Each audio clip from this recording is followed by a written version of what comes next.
Okay, are you ready to actually activate the user? Let's do it.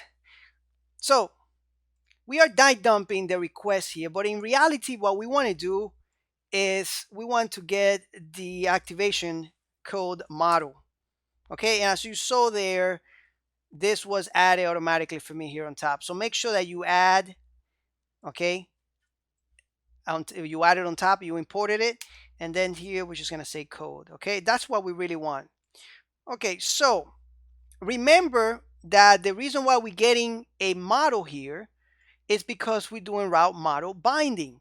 So if you go back to your activation code model, you can see that we got this function, this pre-built method here called get route key. All right, remember that? So, and that was set in our, let me show you. You see that? From here, okay, we are saying, hey, listen, this parameter here needs to be a model. And this is where we set that up. Well, actually, this is where we set that up. This parameter needs to be a model. And here we just basically passing a parameter here. That's what we're doing. But anyway, let's get to it. So what do we want to do when the user first registers? This is programming. Remember, we go from step 1 to step whatever, step 3, 4, 5. So we want to grab the model, right? Actually, we're going to grab that data that we input in the database and we want to delete it. That's all. That's the first thing that we want to do. Okay? Because we don't need that code anymore. So we just delete it. Then we grab the user table and we what? We update it. Exactly. For those of you that guessed it, good job. So what are we going to update from the users table? What do we have in the users table that needs to be updated? Do you remember? Well, if you go back to migration and you go to the users table, you can see that we have this active column here, and that's what we need to update. Okay, so we're gonna update that to what? Exactly, true. Good job. Okay, so let's go to the next here. So once we, delete the code, update the user, what can we do? After that, the user is already free to go, right? So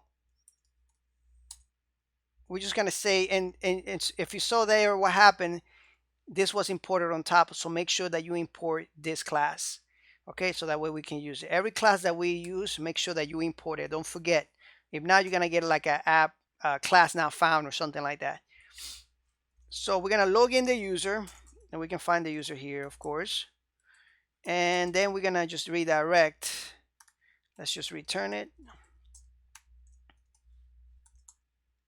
As a matter of fact, let's just redirect them back home, because home is already protected by a middleware. Okay, this is basically a dashboard. People that are not authenticated cannot be in this page by default, and that's it. So let's test this out and see if it works, and if it doesn't work, we'll fix it. But we have we don't have a user. Let's actually create a user here.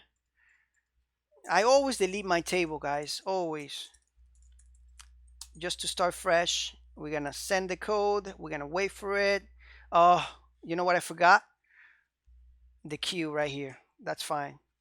Let's just PHP artisan queue work.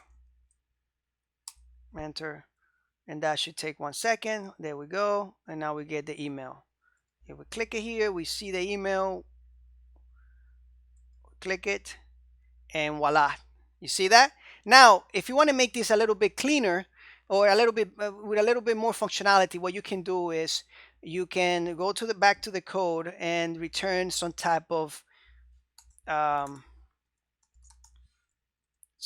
message here on the home page saying something. Hey, your account has been activated. Welcome to the application. You already know how to do this. We already did some of it. I'm gonna leave that to you.